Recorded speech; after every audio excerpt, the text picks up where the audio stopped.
त्रम। Hello बच्चों, कैसे हो? ठीक हो? ठीक। आज हम लोग देखेंगे कोयला। कोयला के बारे में हम पढ़ेंगे आज। ठीक है? तो आपने देखा होगा ना, पुराने ज़माने में जो लोग इस्त्री करते थे, कपड़े थे, तो कोयला डालकर करते थे, है ना? या आप देखते हैं कि जब मम्मी घरों में पहले खाना बनाती थी तो कैसे बनाती थी? कोयला वाला, जिसे हम एक बर्तन होता था, कोयला रखकर उस पर गर्म करके खाना बनाती थी। ठीक है? तो आज हम लोग कोयला के बारे में विस्तृत चर्चा करेंगे। ठीक, चलिए।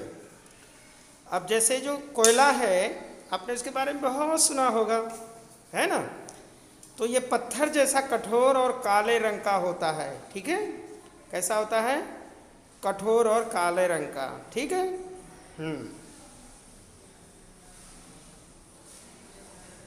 और ये देखिए, आप देख रहे हैं कि ये कोयला है। ठीक है जी। अब कोयले का उपयोग कहाँ होता है? खाना पकाने के लिए, है ना? आने वाले ईंधनों में। तो ये एक कोयला है। पहले इसका उपयोग रेल के इंजनों में होता था। कहाँ होता था? रेल इंजनों में, है ना? हाँ। और रेल के इंजन में जब चला लेते तो इससे भाप बनती थी, और भाप बनने से उसमें ऊर्जा उत्पन्न होती थी, शक्ति, जिसके माध्यम से वो बिजली बनाती थी, है ना? जिससे हमारी जो रेलगाड़ी है वो बहुत तेज भागती थी। लेकिन आज आप देख रहे हैं कि रेलगाड़ी तो बिजली से भी चलती है कि नहीं? हाँ। तो कोयले का उपयोग हम लोग विभिन्न, यानी आज हम लोग जो कोयला है उसका उपयोग हम लोग विभिन्न कार्यों में या ईंधनों के रूप में करते हैं। तो बच्चों, आज हम लोग कोयले की कहानी, किसकी कहानी? कोयले की कहानी देखेंगे। ठीक है? तो कोयला हमें कहाँ से प्राप्त होता है? तो कोयला हमें कहाँ से प्राप्त होता है और ये कैसे बनता है? ठीक है? इसके बारे में हम विस्तृत चर्चा करेंगे। ठीक है?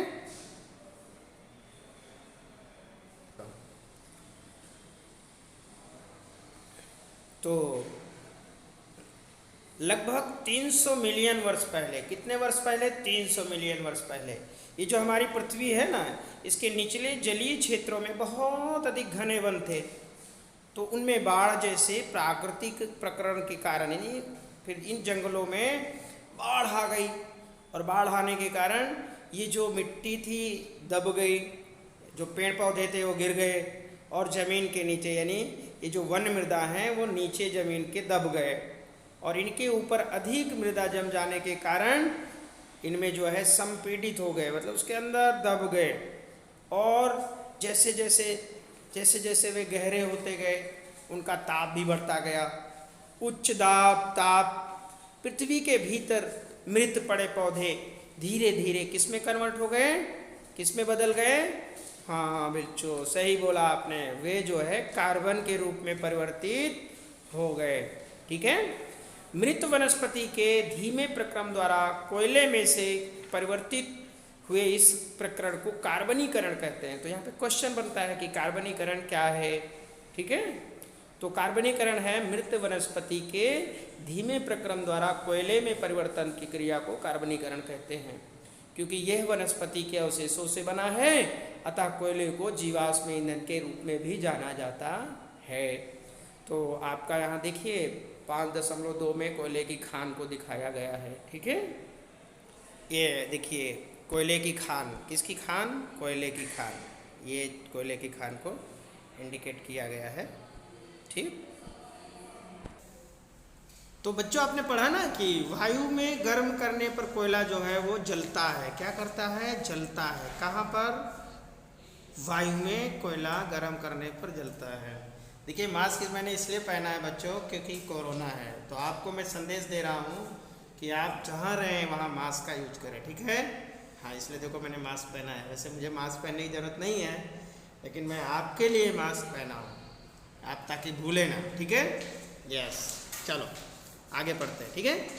मुख्य रूप से कार्बन डाइऑक्साइड गैस उत्पन्न करता है। यानी कि जब हम कोयले को जलाते हैं तो ये हम उसमें से कार्बन डाइऑक्साइड गैस उत्पन्न करती है। बच्चों, कार्बन डाइऑक्साइड का सूत्र क्या होगा? तो उसका सूत्र होगा CO2। ठीक है, हाँ भूलिएगा मत। ठीक है, ओके। अच्छा, कोयला जो होता है वो उद्योगों में कोयले के प्रक्रम द्वारा कुछ उपयोगी उत्पाद प्राप्त किए जाते हैं। मतलब उद्योगों में जो है कोयला, उसके कुछ प्रक्रम द्वारा उपयोगी उत्पाद मिलते हैं। जैसे कोक मिलता है। क्या मिलता है?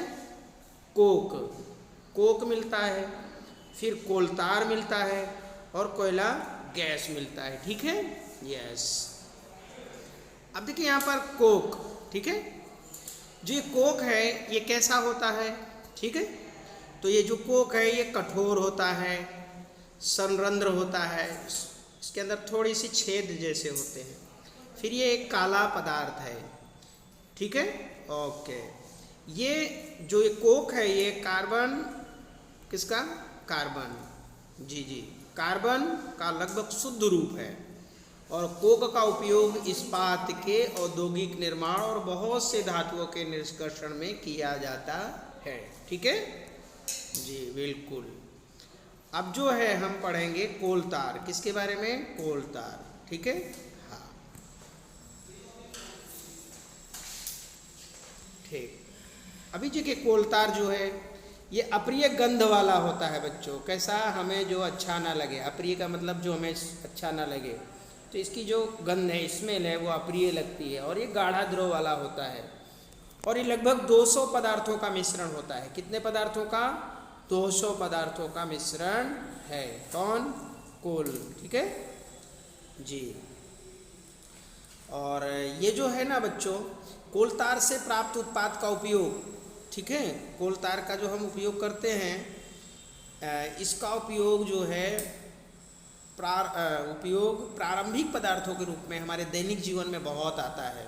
ठीक है, हाँ, हमारे दैनिक जीवन में, यानी हमारी जो दैनिक जीवन है, हमारा जो रोज का जीवन है, उसमें हम इसका कहीं ना कहीं बहुत उपयोग करते हैं।